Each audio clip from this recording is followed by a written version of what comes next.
casos habían solicitado algunos realizar la práctica, pero yo les había dado las opciones.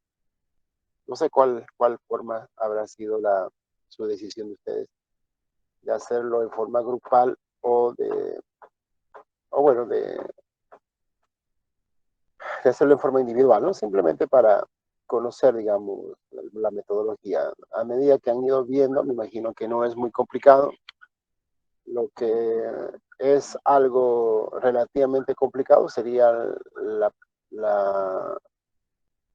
la sistematología, o sea, la información previa que tenemos que reunir, ¿no? O sea, ubicación, el mapa de suelos, la imagen satelital y todo eso, ¿no? Pero después de una vez que uno tiene toda esa información, ya la parte de campo no es nada complicado, ¿no? Bueno, de todas formas vamos a terminar de mostrarles a ustedes cuál es la metodología de muestreo de suelos, ¿ya? Entonces voy a empezar a compartir pantalla.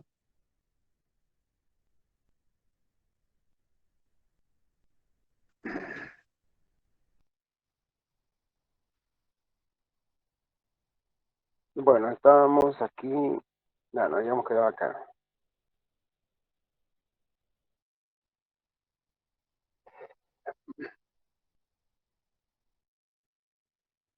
Bueno,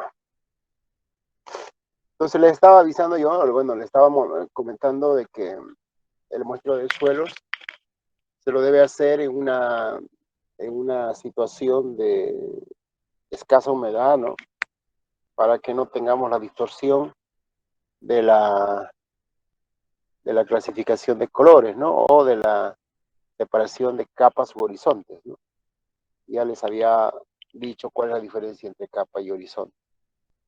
Entonces, una vez que nosotros tenemos definido bien cuáles son las capas, cuántas capas hay, eh, o u horizontes, dependiendo de dónde se haga el muestreo, ¿no es cierto?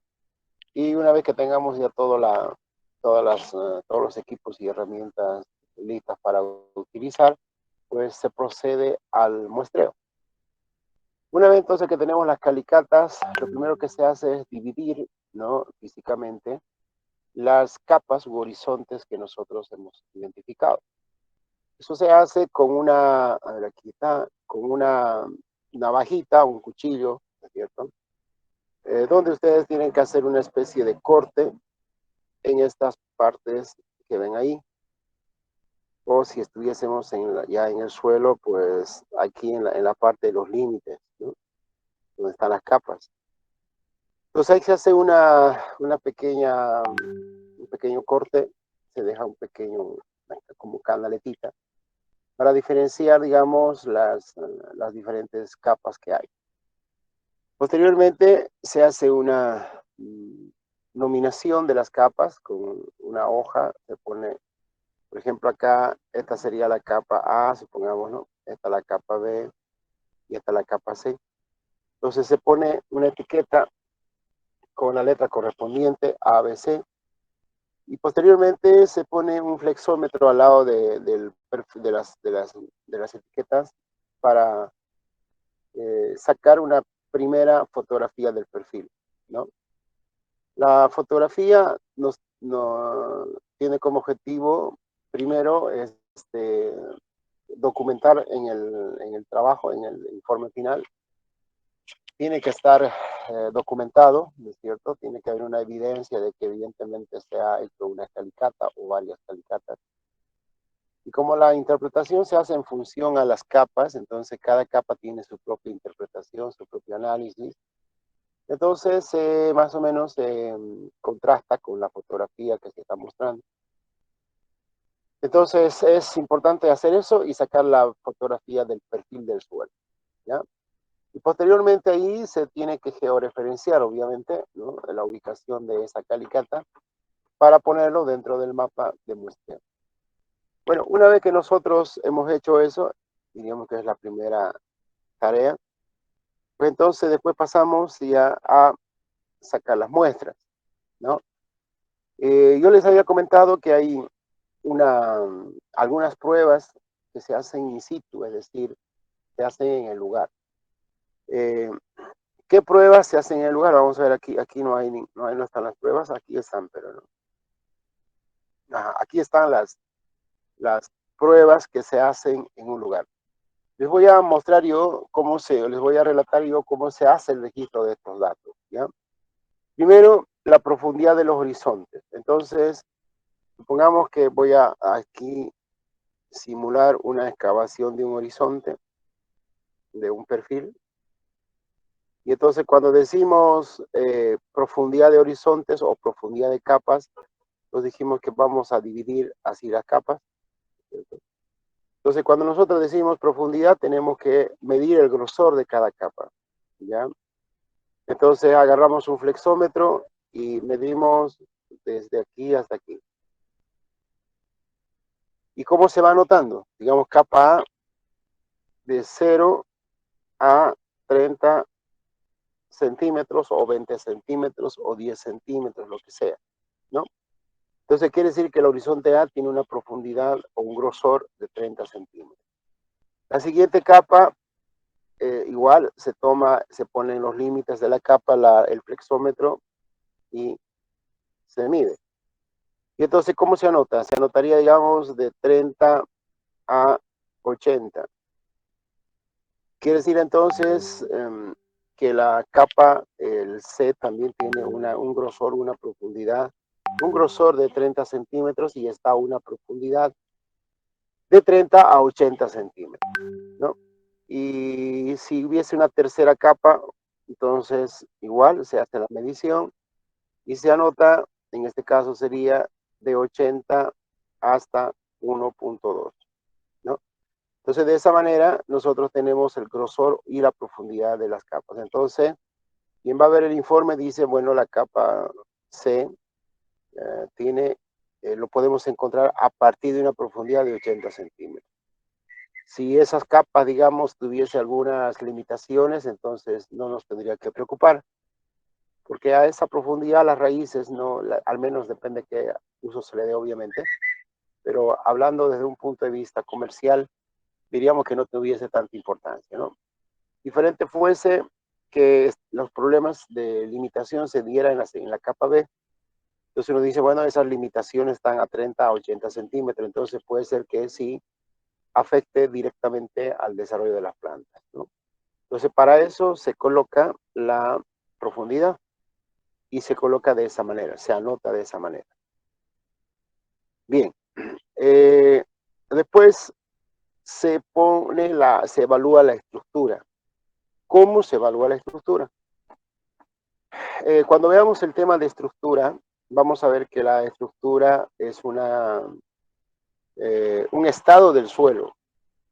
Es decir, que la estructura puede cambiar. Dependiendo del uso que se le haya dado al suelo o dependiendo de cómo ha sido formado el suelo, ¿no? Y a medida que va sufriendo cambios, esta estructura puede cambiar. Entonces, se visualiza de cómo están distribuidos los agregados, porque eso es la estructura, la formación de agregados. Entonces, hay estructuras muy características de acuerdo a la ubicación de los suelos, ¿no? Por ejemplo, aquí en Santa Cruz hay dos tipos de estructuras que son muy predominantes. Uno que son las estructuras grumosas y otro que son las estructuras laminares. Y ocasionalmente se puede visualizar estructuras prismáticas. ¿Cómo es esto que se visualiza? Cuando digo granular o grumosa, significa que cuando nosotros estamos haciendo la excavación de la calicata, cuando hacemos la excavación, vamos a ver la formación de terrones, ¿no? Terrones. Y entonces esa formación de terrones significa que la estructura está agrupada o está formando aglomerados en forma de gránulos, ¿no? O sea, terrones grandes, medianos o pequeños. Entonces, evidentemente, si son terrones grandes, entonces, bueno, muestra una buena estructura. Y si son terrones pequeñitos, ¿no es cierto? Entonces quiere decir que hay estructura, pero es muy frágil. Entonces, de esa manera es muy fácil identificar la estructura grumosa o granular. Y aquí en Santa Cruz es muy común. Después, la estructura muy común acá es la estructura laminar, principalmente cuando los suelos o las capas están formadas por una gran cantidad de arcilla. Entonces, esto es muy fácil de visualizar porque cuando no se olviden que nosotros hacemos la excavación hoy y tenemos que hacer la muestra el día de pasado mañana, o sea, el domingo, ¿no? 48 horas más o menos debe pasar. Entonces, en esas 48 horas se va perdiendo la humedad del perfil y cuando se pierde la humedad del perfil, si la estructura es laminar, en el caso de las capas, entonces se va a ir rajando, ya va a haber partiduras, rajaduras del perfil en forma horizontal. Entonces, si ustedes observan rajaduras en forma horizontal, ahí digamos, ¿no? Voy a hacer ahí. Entonces quiere decir que es una estructura laminar. Esto, vuelvo a reiterar, es muy común cuando los suelos son arcillosos.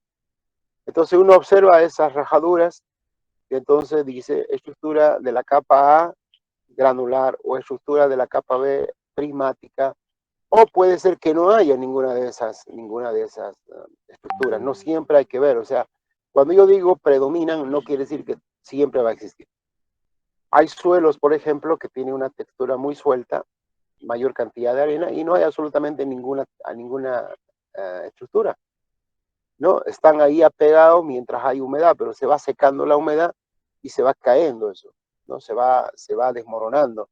Entonces quiere decir que evidentemente en esos suelos no hay nada de estructura. Y la otra estructura, digamos, también frecuente aquí en Santa Cruz es la prismática. Eso se da en suelos donde hay arcilla, pero no hay en gran cantidad. O hay un tipo de arcilla que son las monimolitas, ¿ya? Entonces, cuando predomina en el suelo ese tipo de arcillas, entonces se ve estructuras prismáticas. ¿Y cómo es esto? ¿Cómo dice? ¿Y cómo son las estructuras prismáticas? Se puede observar al momento de hacer las excavaciones, cuando los terrones, ¿no es cierto?, salen con cortes prismáticos, o sea, como un prisma. No cuando los terrones salen, digamos, casi como una forma esférica. Cuando son en forma esférica, entonces quiere decir que es granular, pero cuando los terrones salen con puntas, con prismas, entonces quiere decir que es una estructura prismática. Entonces, esta estructura diríamos que se lo puede observar en el perfil del suelo o al momento de hacer la excavación del suelo. Por eso que es muy importante, si uno encarga de hacer la excavación del suelo, que se lleva un personal de campo, uno tiene que estar observando, o por lo menos se le dice al trabajador o al apoyo de campo, que haga una pequeña excavación hasta donde nosotros queremos ver y que vaya saliendo, que vaya sacando el tipo de muestras que hay, ¿no? Y después ya, una vez que uno sabe más o menos cómo está la estructura, ya uno le dice que amplíe a las dimensiones que corresponde, 1 metro de ancho y lo suficiente largo, ¿no? Para poder trabajar. Entonces, ahí se pueden observar las estructuras. Ahora, cuando un suelo no tiene estructura, al momento de cavar, pues es totalmente suelto, ¿no? Es como arena, digamos. Entonces, esas dos son digamos, las oportunidades donde uno puede hacer la evaluación de la estructura. Bueno, entonces, en otras palabras, la evaluación de la estructura es netamente de una evaluación in situ, en campo. No se puede evaluar la estructura en laboratorio, a no ser que, claro, uno se lleve su terrón, ¿no? Pero si ya uno puede evaluar eso en campo, entonces no hay necesidad de llevar muestras de suelos o terrones, digamos, de suelos, ¿no? Bueno, o también se llaman monolitos, por si acaso hay algunos que digamos, con cuestiones pedagógicas o con cuestiones, digamos, demostrativas para curso de capacitación o algo así. Entonces, lo que también se saca a partir de la muestra de suelo son monolitos. O sea, ¿qué son los monolitos? Los monolitos es una muestra totalmente completa del perfil. Un poco complicado sacar eso, Pero les vuelvo a reiterar, si es con fines pedagógicos, con fines de exposición o con fines de capacitación, se lo puede hacer. ¿Cómo se hace esto? Se tiene que hacer una excavación, se va haciendo como un encofrado, ¿cierto? Se va encajonando, digamos, una parte del perfil, como un cajón, una madera así de 8, digamos, ¿no? Una madera lateral izquierda, lateral derecha y una base. Y se va introduciendo eso en el perfil del suelo. De tal manera, cuando sacamos todo ese cajón, entonces tenemos un cubo prácticamente, no un cubo rectángulo. Entonces, ahí, si nosotros podemos llevar eso, que digamos desde un punto de vista de registro de datos no es muy útil, pero ahí podemos observar también la estructura, ¿no? Pero no es muy común, les vuelvo a reiterar, esto se hace cuando se trata de hacer capacitación, se trata de hacer alguna exposición del suelo o cuando se quiere, no sé, digamos, tener una muestra ahí para mostrárselos a los que se están capacitando o a los que van a visitar la exposición. Entonces, pero lo más común es hacer la evaluación en in situ, ¿no? Bueno, después se debe observar en el perfil los moteados. Ya les he explicado qué son los moteados, es un proceso de glaciación, ¿no? Entonces, en el perfil del suelo, vamos a ver si puedo borrar esto. En el perfil del suelo,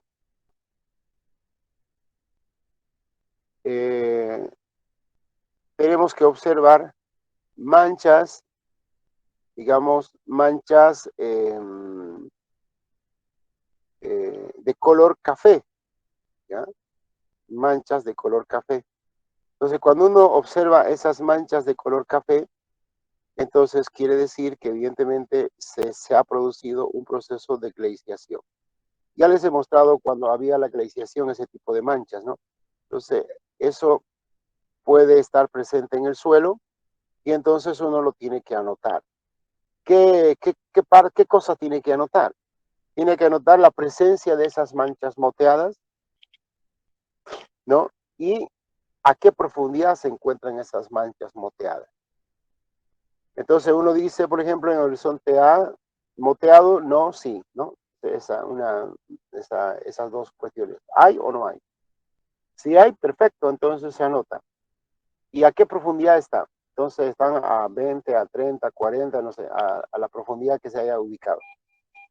¿Por qué es importante tomar esto?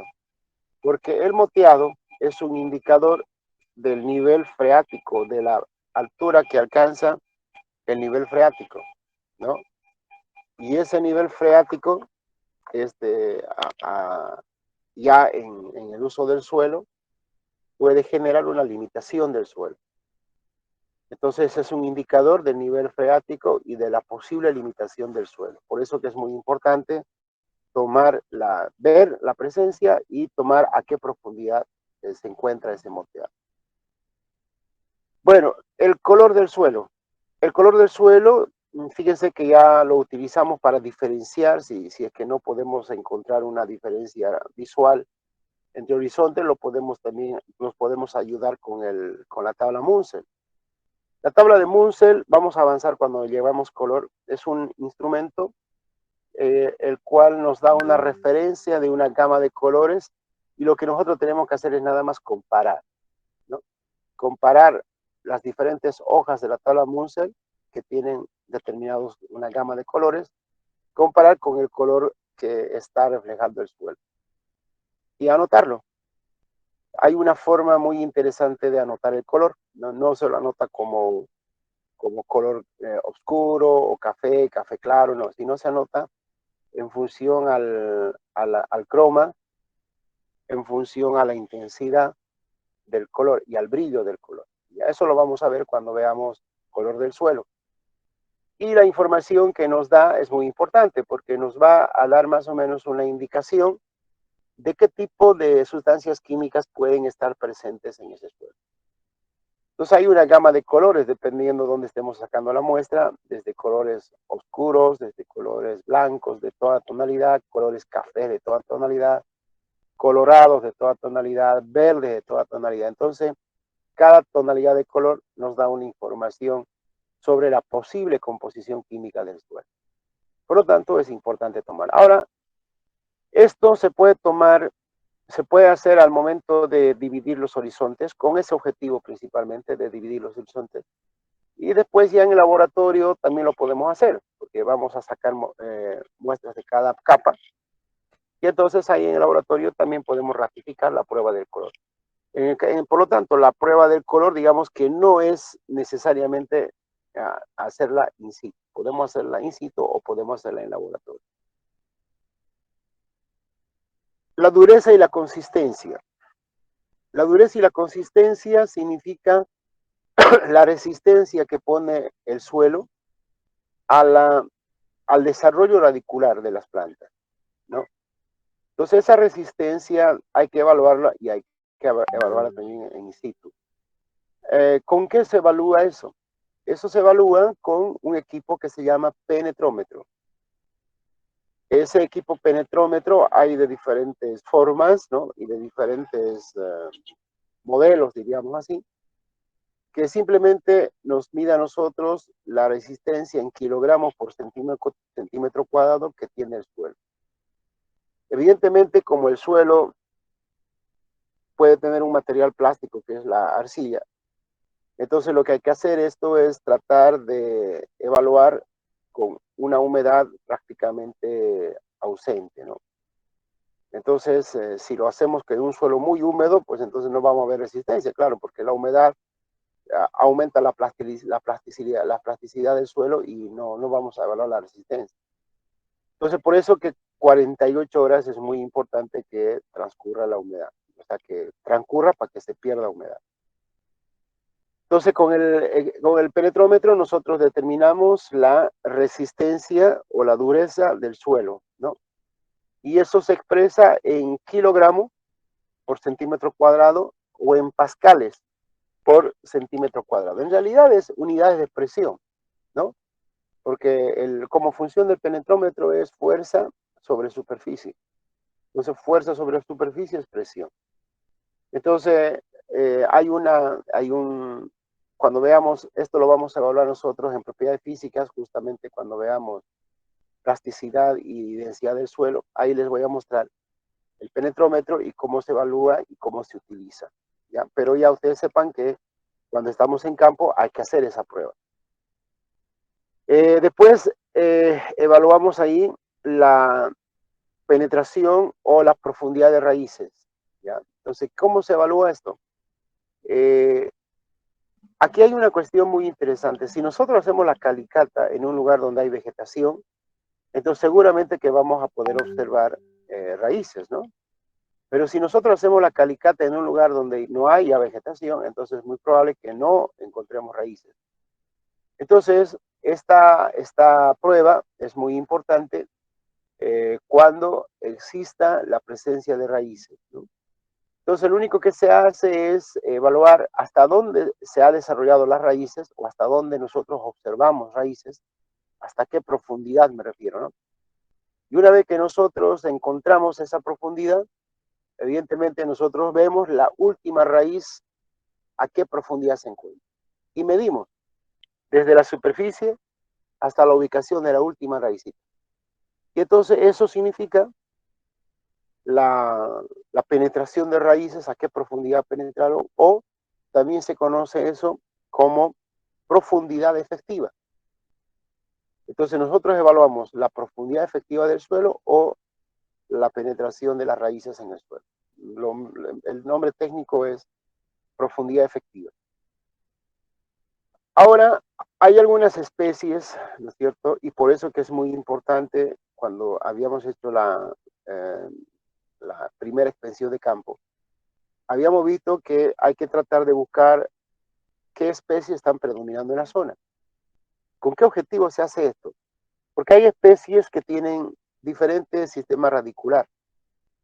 Y entonces puede ser que nosotros hayamos hecho el muestreo en un lugar donde se desarrolla una especie de planta con una raíz pivotante. Entonces una raíz pivotante significa pues que esa planta tiene la capacidad de introducir las raíces a altas profundidades. Y entonces, si nosotros no tomamos en cuenta eso, podemos llevarnos un dato errado, es decir, caramba, la profundidad efectiva de este suelo es 80, 90 o 1 metro. Pero no estamos tomando en cuenta que esa planta tiene una raíz pivotante. Y ojo, para que la característica pivotante de una raíz se manifieste, no necesitamos que la planta sea grande, ¿no? Plantas pequeñas, por ejemplo, el guandul, que no tiene una altura más de 1,20, 1,30, su raíz entra a altas profundidades, lo mismo de la crotalaria. Entonces hay que conocer las especies que se encuentran en el entorno de la zona de muestreo. Porque si no tomamos en cuenta la raíz que tiene esa vegetación, podemos inducir que hay una buena profundidad efectiva, pero no es por una característica del suelo, sino es una característica de las plantas que están desarrollando ahí. Y cuando ya coloquemos una planta que no tenga una raíz pivotante, o más bien tenga una raíz ramificada, ¿no? Entonces no vamos a tener el mismo efecto. Entonces hay que tomar en cuenta, por eso que los datos previos son muy importantes, ¿no? ¿Qué especies están predominando en la zona? Bueno, después vemos nosotros la presencia de capas compactadas. ¿Cómo se evalúa esto? Esto se puede evaluar de 3 formas. Uno, con el penetrómetro, porque dentro del penetrómetro hay un valor, ¿no es cierto?, que indica que un suelo está o no está compactado. ¿Cuál es el valor? El valor es arriba de 30 kilogramos por centímetro cuadrado, es decir, cuando yo hago una presión en el penetrómetro y con esa presión no logramos introducir en el suelo el vástago y la zona de indicador del penetrómetro, quiere decir que ese suelo está compactado. Aquí hay un dato muy importante que hay que tomar en cuenta. Las plantas, la mayoría de las plantas, ejercen una fuerza de 20 kilogramos por centímetro cuadrado para poder desarrollar su raíz, su zona radicular. Entonces, cuando ustedes ven que la raíz se va esparciendo en un determinado volumen de suelo, esas raíces para romper, para desarrollarse en el suelo, están ejerciendo una fuerza aproximada de 20 kilogramos por centímetro cuadrado. Por lo tanto, si encuentran las raíces una resistencia mayor a esa fuerza, evidentemente que no van a poder hacer mayor penetración. Entonces, eso significa que el suelo está compactado.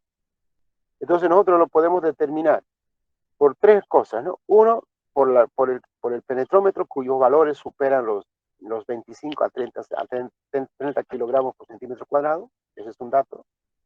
El otro dato, a partir de la porosidad, pero ya ese es un dato complementario, porque para sacar porosidad tenemos que sacar densidad real y densidad aparente, y eso ya es parte del laboratorio. Por lo tanto, no vamos a tener una idea del in situ del grado de compactación a través de la porosidad. Y un tercer indicador de las capas compactadas es que si uno tiene la posibilidad de ver raíces de las plantas se van dejan de desarrollarse verticalmente y empieza un desarrollo horizontal. Entonces, cuando uno ve un desarrollo horizontal de las raíces, entonces quiere decir que evidentemente esa zona está compactada. No se preocupe mucho de lo que estoy comentando, porque lo vamos a ver cuando veamos porosidad, cuando veamos densidad aparente, todo esto lo vamos a repetir, solamente que yo le estoy diciendo lo que uno tiene que ver, ¿no es cierto?, al momento de hacer el muestreo. Lo vamos a ver cuando veamos cada una de estas propiedades físicas del suelo en detalle, incluso el uso, con dibujitos ahí para que ustedes entiendan. Pero es importante que sepan que esto se debe observar en campo. Después el nivel freático. El nivel freático, bueno, dependiendo la época, a veces hay uno que hace muestreo de suelos en época húmeda. Entonces uno hace una excavación no más de 80 centímetros y aparece agua, ¿no? Entonces, bueno, dice el nivel freático aquí es alto, bueno, pero puede verse a la humedad, a la época. Y si vamos en época seca, puede ser que en el mismo suelo a 80 centímetros no haya nada, no haya agua. Entonces, ¿cómo saber el nivel freático? Justamente por los procesos de oxidación que pueden existir en el suelo. ¿Y cómo son los procesos de oxidación? Se manifiesta por coloraciones, ¿no es cierto?, rojizas en el perfil del suelo, que nuevamente viene a ser el moteado, ¿no? Entonces, con el moteado, con la evaluación del moteado, también nosotros podemos determinar el nivel freático. Bueno, después, la presencia de carbonato. Ustedes saben que el carbono como tal, como elemento principal, eh, juega un papel muy importante en varias funciones del suelo, de la atmósfera, del agua, de los humanos, de los animales, de las plantas. Cuando uno estudia la química del carbono, la química orgánica, pues ahí ve, digamos, la importancia que tiene el carbono dentro de todos estos procesos. Y en el suelo, pues no deja de ser importante, ¿no? Porque los carbonatos, ¿no es cierto?, nos dan una idea, primero, de qué tipo de materiales han participado en la formación del suelo. Segundo, nos dan idea del grado de alcalinidad que puede tener el suelo. Y tercero, nos da la información de la salinidad o del tipo de sales que puede existir en el suelo. Entonces, ¿esto por qué se lo hace in situ? Porque si nosotros llevamos muestras al suelo, puede ser que en el transcurso de la preparación de la muestra, que vamos a ver más adelante, se pueda perder esta característica de los carbonatos, ¿no? Porque los carbonatos, no se olviden que está en carbonato, en forma de carbonato, está en forma de, puede pasar a dióxido de carbono, en carbonato ácido y ácido carbónico, ¿no? Esas son las, digamos, las formas químicas en cual el carbonato puede cambiar. Y eso cambia en función al pH, ¿no? Y también cambia eso en función a algunas condiciones de temperatura. Por lo tanto, cuando a veces uno hace el manipuleo de la muestra, entonces puede haber situaciones que vaya a cambiar la condición química del carbonato.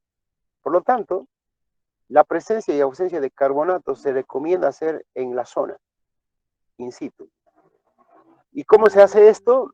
Simplemente se hace por la prueba de efervescencia, se llama. Entonces, para eso tenemos que tener un ácido clorhídrico concentrado, una pieza de vidrio que se llama vidrio reloj, ¿no? Ustedes han debido conocer en química.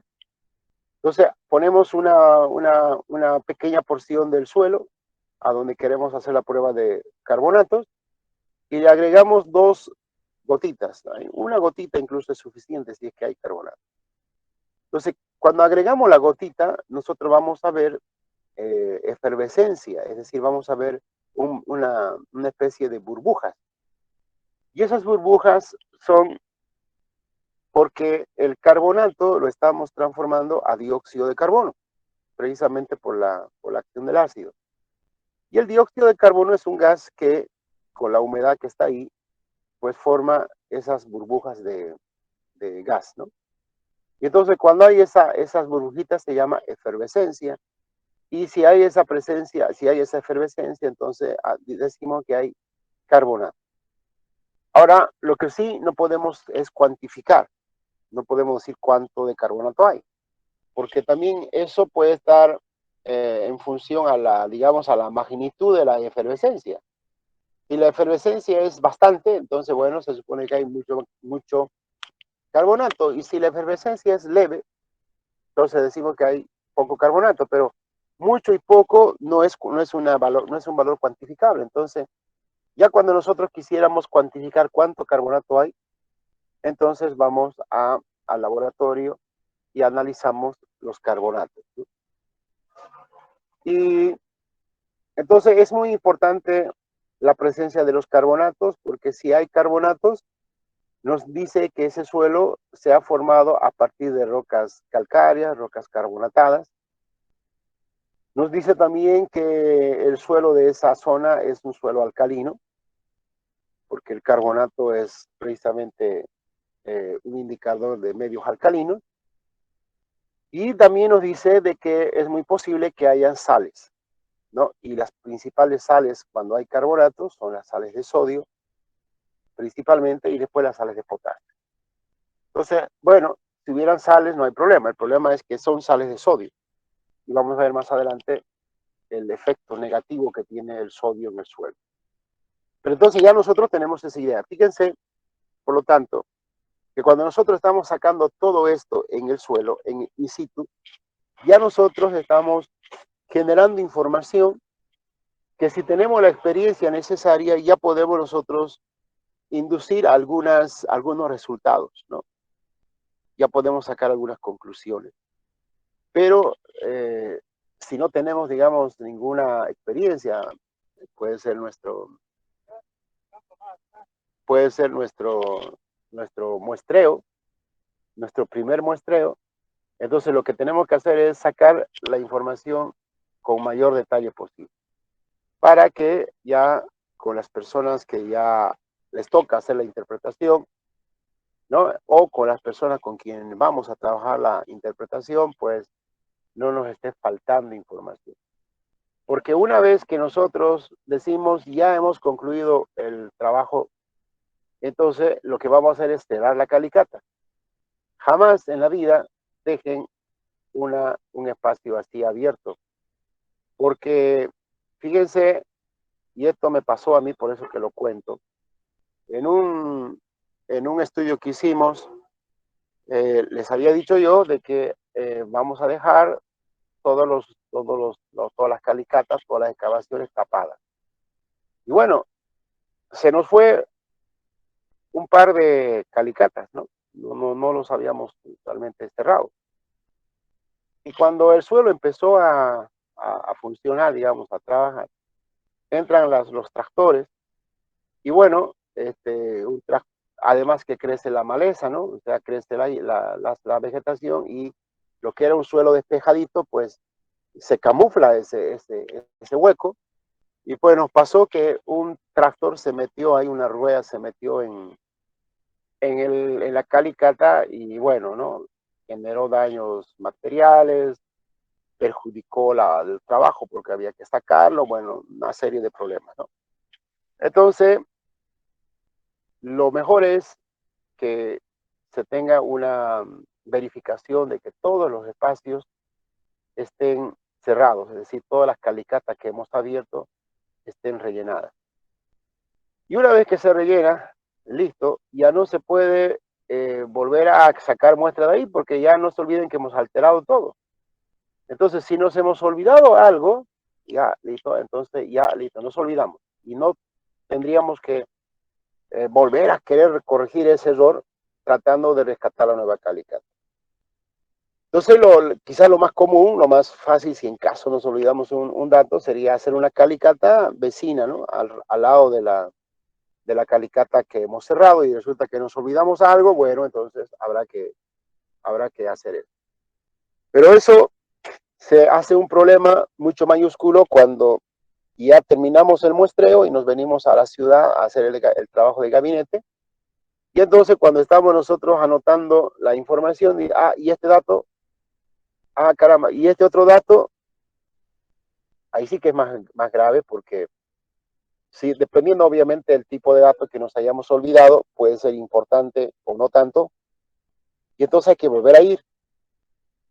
Y volver a ir significa volver a hacer el viaje, significa volver a incrementar los costos de muestreo, contratar gente y bueno, y todo lo demás. Entonces, no me pasó nunca por hasta ahora eso, pero bueno, por ahí puede pasar, ¿no? Entonces hay que tratar de evitar, obviar, digamos, u olvidar algunos registros que, que tenemos que hacerlo, ¿ya? Entonces, para no olvidarse, digamos, de ningún registro, lo mejor es hacer una lista de chequeo. Ustedes deben como ingenieros ambientales deben saber qué significa eso, ¿no? Entonces, anotarse todas estas características y otras más, porque ahí dice, por ejemplo, otras características visibles, ¿no es cierto? De acuerdo a lo que ustedes quieran, no se olviden que los objetivos del suelo, del trabajo son muy importantes. Entonces, si los objetivos requieren otros datos más, entonces colocar todos esos datos que se deben registrar en una lista de chequeo. Y entonces, antes ya cuando uno dice, bueno, listo, está todo concluido, hagamos la lista de chequeo. A ver, ¿está esto? Sí, está, y vamos chequeando, ¿no? Y una vez que está todo, ok, cerremos. Y ya tenemos seguro, tenemos certeza de que todos nuestros datos que hemos recolectado, ¿no es cierto?, son los necesarios y los suficientes.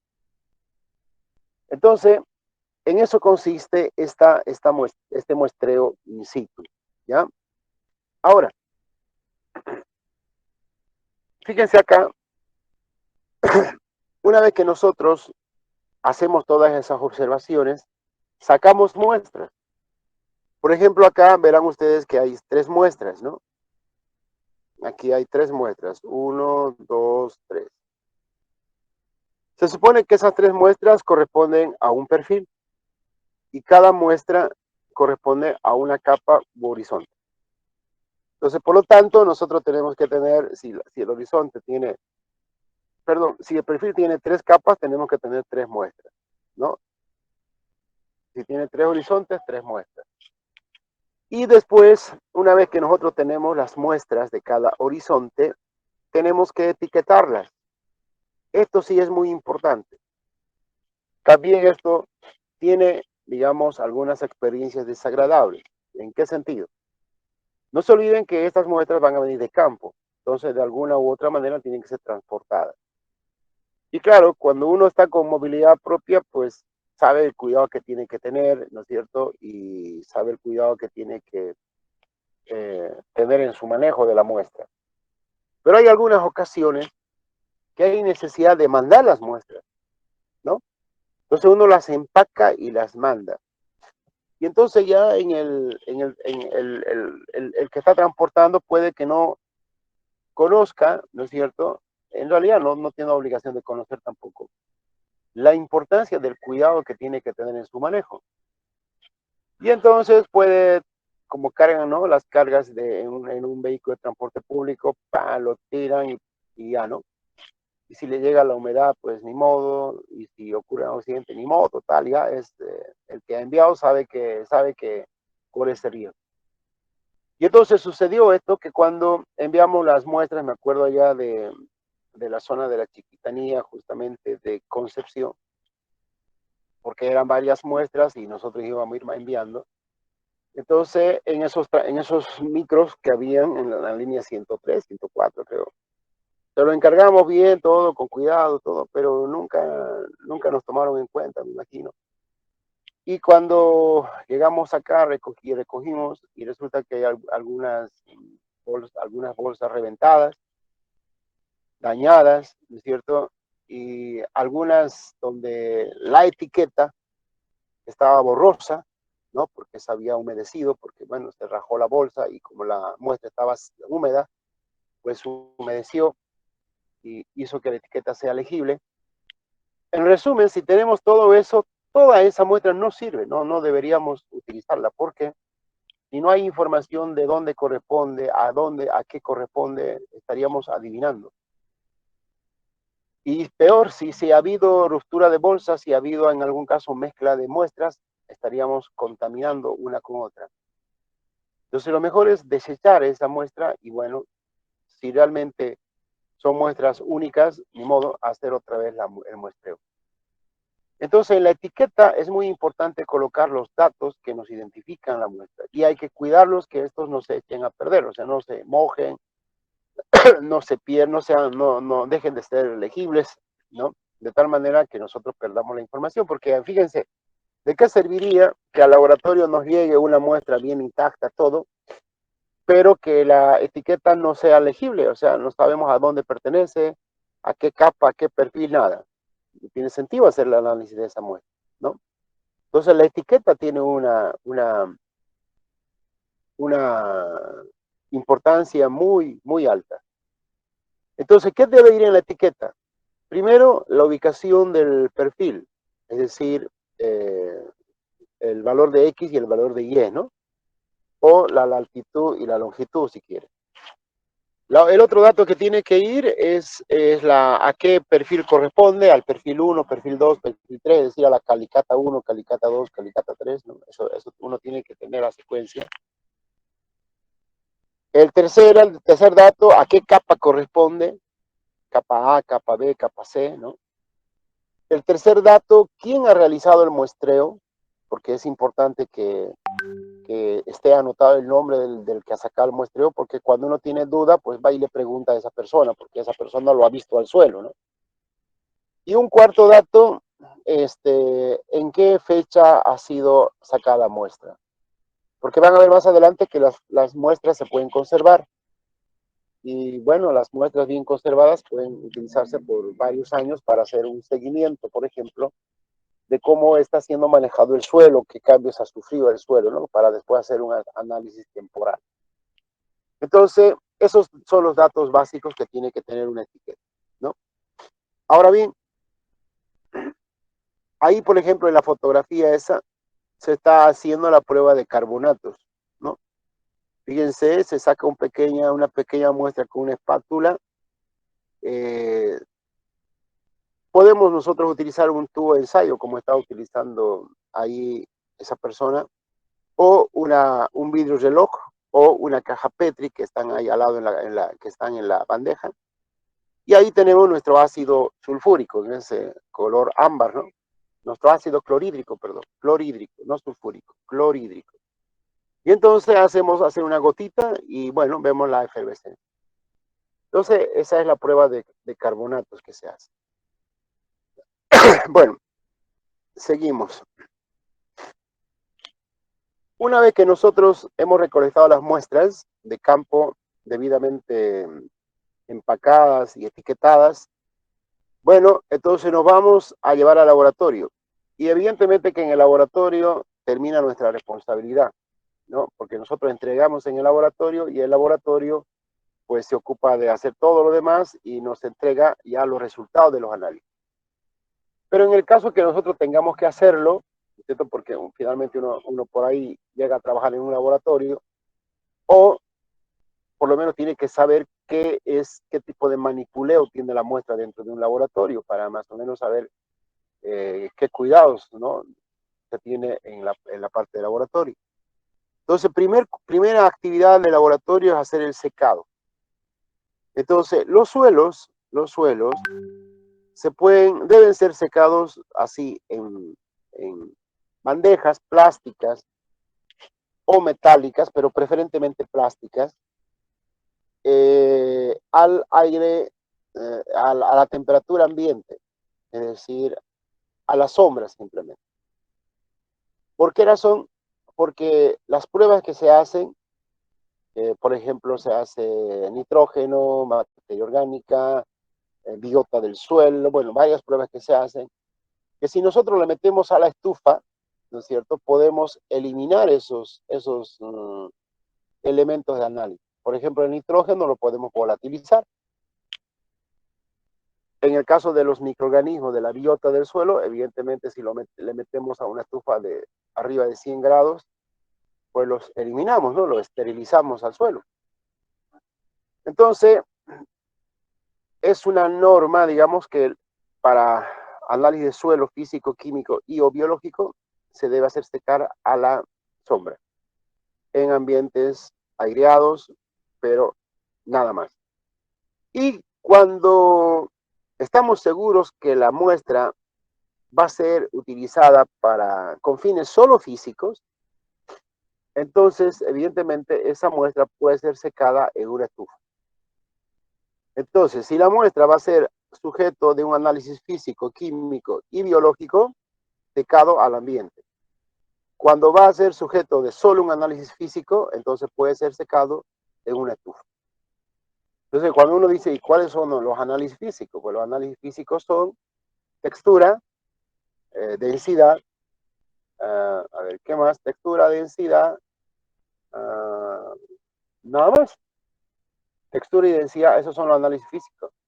Después los demás son químicos, materia orgánica, pH, conductividad eléctrica, nutrientes, saturas, todo eso es químico. Entonces, sí, ahora claro, también si uno quiere con fines de riego, por ejemplo, plasticidad, capacidad de campo, punto de matiente permanente, capacidad de retención de agua, eso también son físicos, esos también pueden ser secados a la electricidad. Por eso yo les digo, es muy importante tener claro los objetivos, para qué estamos haciendo el levantamiento de suelo, ¿no? Pero desde el punto de vista edafológico, se busca análisis físico, químico y a veces biológico, por lo tanto, el secado debe ser al ambiente. Una vez que hemos secado, nosotros hacemos la preparación de la muestra con aquí está esto, con bueno, en términos cruceños sería un tacú, ¿no? Pero obviamente no es un tacú, es un mortero. Un mortero donde nosotros hacemos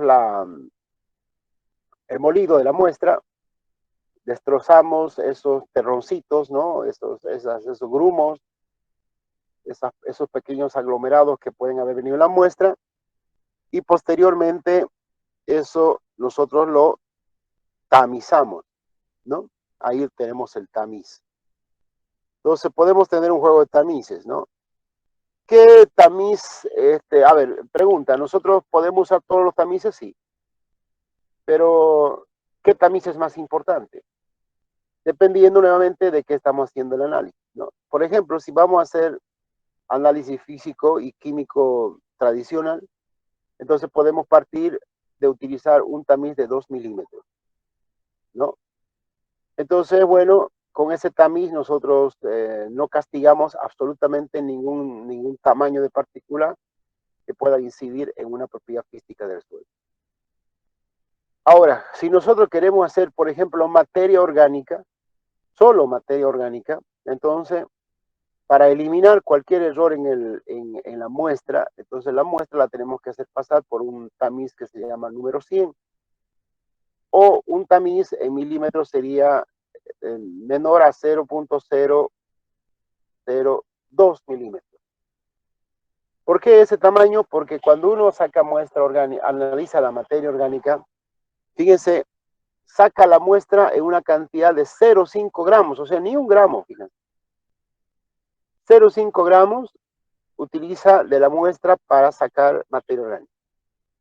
Y fíjense que en esa cantidad de 0,5 gramos, si hubiese una pequeña raicilla de una planta que haya caído en el muestreo, pues va a elevar notoriamente la materia orgánica.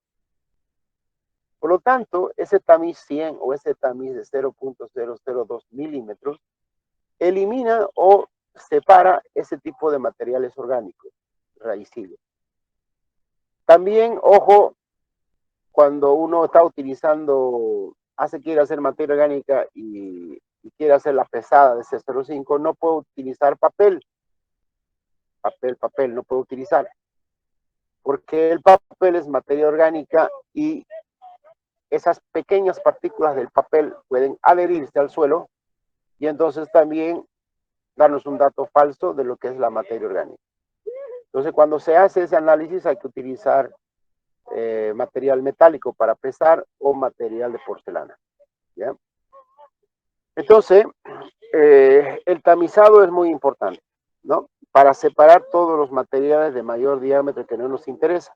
De tal manera que nosotros tenemos más o menos así, ¿no? Material que muy grosso que no nos interesa y el material que podemos ya utilizar para el análisis. Entonces, una vez que nosotros tenemos ese material secado, molido y tamizado, entonces ya queda conservar la muestra. Entonces, cuando conservamos la muestra, pues hay que hacerlo preferentemente en materiales, en botellas, en envases de vidrio, y si no hay, pues en envases de plástico, ¿no? No se recomienda envases metálicos porque dependiendo del metal puede estar dañado o puede sufrir un proceso de oxidación por la humedad ambiente, qué sé yo, y entonces puede generar contaminación en el suelo, ¿no? Entonces, plástico o vidrio.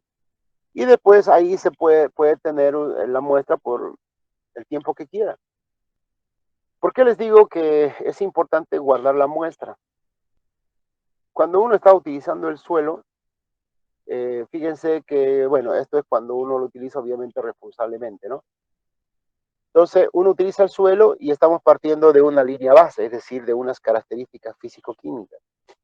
Pasa un año, pasa 2 años, pasa 3 años, y nosotros podemos hacer un monitoreo de cómo está manejándose la calidad del suelo. Y entonces sacamos muestreo en ese tiempo y después de ahí podemos sacar periódicamente, una vez al año, digamos, para hacer nuestro monitoreo. Y entonces en un determinado tiempo nosotros tenemos una serie de datos. Y con esa serie de datos nosotros podemos hacer un análisis temporal o decirles de cuánto de materia orgánica empezamos. Bueno, hemos empezado con un 2%. Bien. ¿Y cuánto tenemos ahora después de que hemos usado el suelo 6 años, 7 años? Bueno, la materia orgánica bajó. ¿A cuánto? A 0,5. Ah, caramba, ¿es malo o es bueno? Es malo. ¿Y por qué bajó? Ah, porque seguramente no hemos hecho prácticas que nos permitan manejar una materia orgánica apropiada. Entonces, para eso sirve tener registrado los análisis periódicos que se hacen. Y obviamente el primer análisis es el importante, porque ahí tenemos nosotros la línea base del estudio, ¿no? Y cuando querramos nosotros hacer una verificación de algún dato, pues vamos a la muestra y lo obtenemos y volvemos al análisis, ¿no? Entonces decimos, hay muestra ya guardada y bueno, vamos y sacamos, hacemos el análisis. Entonces las empresas que trabajan, digamos, adecuadamente con el suelo, que además no son muchas, yo personalmente conozco 3 empresas, si bien no mantienen sus muestras de suelo, pero le dicen al analista, al que hace el análisis de suelo, le dicen que por lo menos lo mantenga un año, ¿no? Ahí en sus anaqueles de laboratorio, para que en caso de que haya alguna duda de algún dato que se está analizando, pues se vuelva a hacer el dato. El mismo laboratorio mantiene por un determinado tiempo las muestras, ¿no? En caso de que haya algún reclamo o en caso de que haya verificar algún dato. Pero los registros los van guardando, ¿no? Por mucho tiempo y el tiempo que sea necesario, y ahí uno hace el análisis temporal y todo lo demás. Y también hay algunas pocas empresas que hacen análisis temporales, ¿no? Porque las empresas hacen un análisis y se olvidan, ¿no? Y ya no hacen más. Y entonces ya cuando ven que no funciona, simplemente abandonan el terreno, ¿no? Entonces hay de todo aquí en este proceso de manejo del suelo.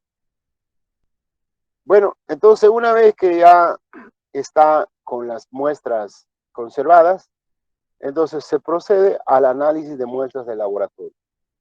Entonces ya cuando uno hace el análisis, ¿no es cierto? Evidentemente cada laboratorio tiene su propio protocolo, cada laboratorio tiene validadas sus metodologías, aunque acá en Santa Cruz los laboratorios de suelos tratan de manejar metodologías parecidas, ¿no? Por ejemplo, para textura hay algunos que utilizan el método de la pipeta, hay otros que utilizan el método del boyucos. Para pH hay algunos que utilizan pasta saturada, otros utilizan una relación de agua-suelo 1:2:5.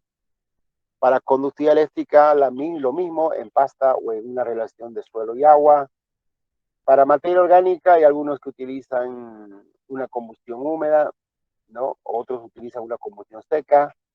Bueno, los laboratorios tienen sus propias metodologías, ¿no?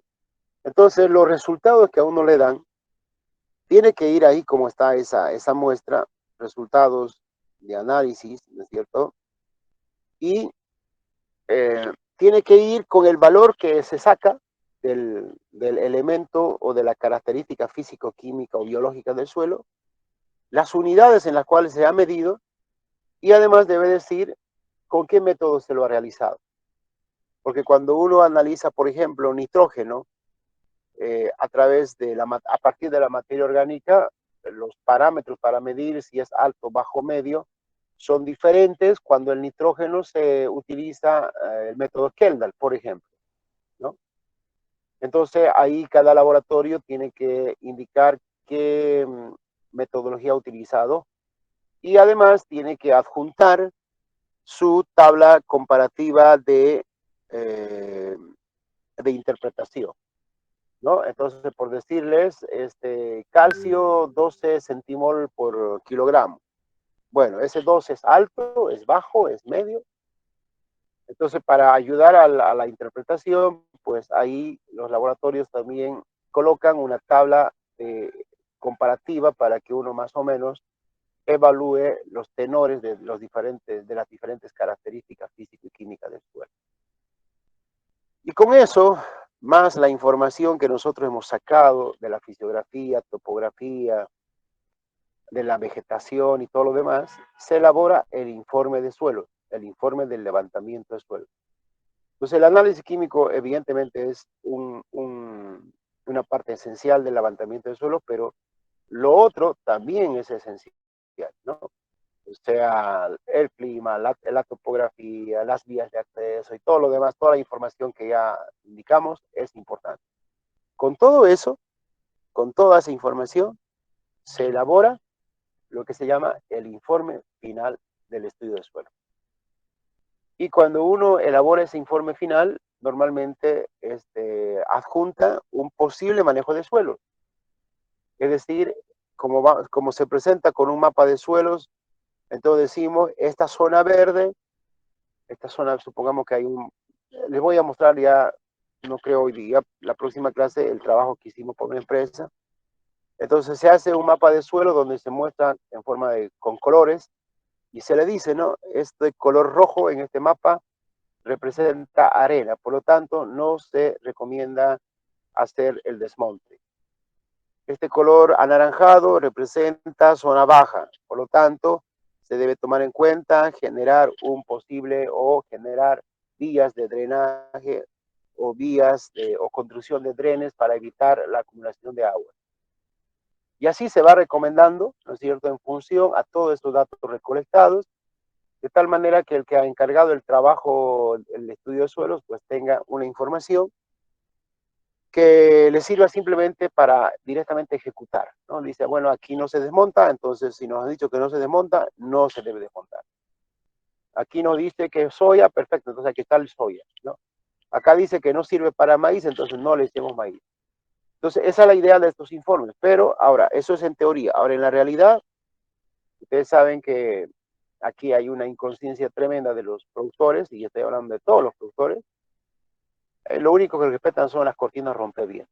Las cortinas rompeviento, y entonces, una vez que tienen la cortina rompeviento, tienen lotes, y en los lotes siembran continuos, sea soya, maíz, lo que sea. Y entonces, ¿cuál es el resultado de eso? El resultado de eso es que unos lotes, digamos que son de 200 hectáreas, ¿no? Como se les había dicho, aquí sí, aquí no.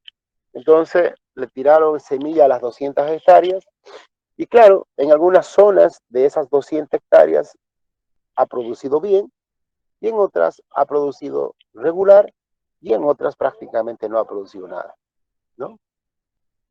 Y de tal manera entonces que cuando se saca el rendimiento, se dice rendimiento promedio, tantas toneladas por hectárea. Pero ese es un rendimiento promedio, digamos, no es real porque se está castigando a las tierras buenas y se está premiando, digamos, a las tierras no productivas, ¿no? Entonces, esa es la realidad, ¿no? Pero el informe, si uno lee el informe, si uno estudia el informe, pues está bien delimitadito, ¿no? Pero lamentablemente no hacen caso, yo no sé. Y no es solamente empresas o gente de Nacional Bolivia, ¿no? Sino de todos los extranjeros vienen y igual no cumplen. Entonces, pero a nosotros como responsables de la parte técnica nos tenemos que cumplir con nuestro trabajo, ¿no? Y lo tenemos que hacer de esa manera. Ahora, que lo cumplan o no lo cumplan, ya es problema de ellos, ¿no? Entonces, si nos piden opinión, se los damos, ¿no? Y si nos escuchan y lo hacen, perfecto. Y si no, pues bueno, ya nosotros como profesionales hemos cumplido y hemos retribuido ¿no es cierto?, el costo del trabajo que hemos realizado. Bueno, jóvenes, eso es el muestreo de suelos o el levantamiento de suelos, ¿no? No sé si tiene alguna consulta, alguna pregunta, algo que hacer, pues adelante, yo voy a ver si les puedo aclarar. Ingeniero, buenas tardes, una consulta. El pH más o menos, ¿cuánto tiene que ser del suelo?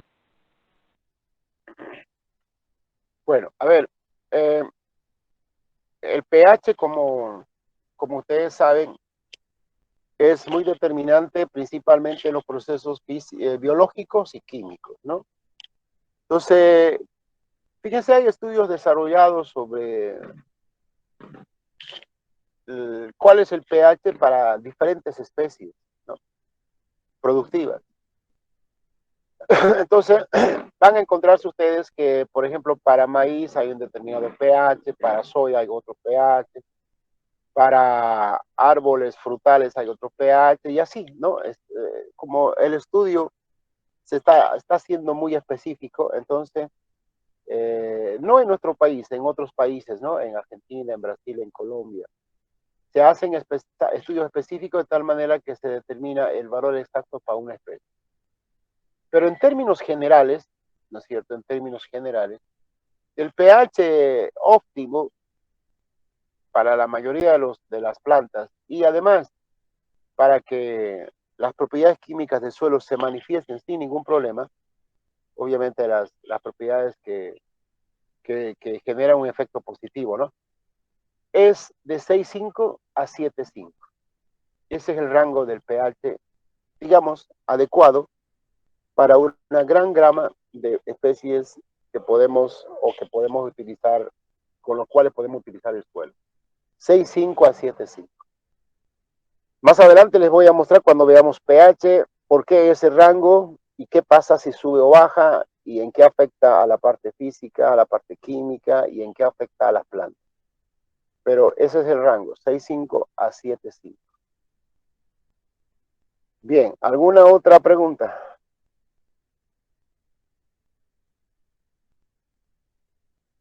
¿Hay preguntas? ¿No hay más preguntas? Bien, la próxima clase vamos a terminar esta clase con un trabajo ya terminado de lo que nosotros hicimos, ya con informe y todo lo demás, para que ustedes vean cómo es que debe concluirse un estudio de suelos. ¿Ya? Esto lo que les he mostrado es la metodología, ¿no? Cómo se debe hacer, qué se debe hacer. Ahora ya después vamos a ver los resultados del estudio de suelo, ¿no? O sea, la interpretación y la presentación de los resultados, cómo se los debe presentar. ¿Ya? Bueno, si hay alguna otra pregunta, pues bienvenida, y si no, dejamos aquí y, y podemos suspender la clase hasta el próximo miércoles, ¿no? Entonces, yo le pido por favor de que se pongan en contacto con